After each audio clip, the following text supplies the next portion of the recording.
నోరూరించే spicy chicken pakodi ready చేయడానికి సిద్ధమా? వస్తున్నాం వేడి వేడి స్నాక్తో.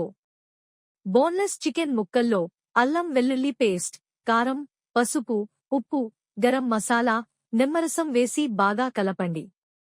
ఇది కనీసం 1 గంటపాటు మెరినేట్ చేయండి, టేస్ట్ అద్భుతంగా వస్తుంది. తరువాత బియ్యపిండి, బేసన్, తరిగిన పచ్చిమిర్చి, కరివేపాకు వేసి మిక్స్ చేయండి.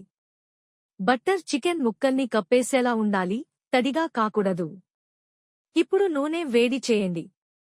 నూనె బాగా వేడయ్యాక చికెన్ ముక్కలు ఒక్కొక్కటిగా వేసి బంగారు రంగు వచ్చే వరకు మీడియం ఫ్లేమ్లో వేయించండి. వాసన వింటేనే ఆకలేస్తుంది. తరువాత టిష్యూ మీదకు తీసి ఉల్లిపాయ ముక్కలు, నిమ్మరసం, చాట్ మసాలా పైన స్ప్రింకుల్ చేసి సర్వ్ చేయండి. క్రిస్పీగా, స్పైసీగా, మస్త్ టేస్టీగా.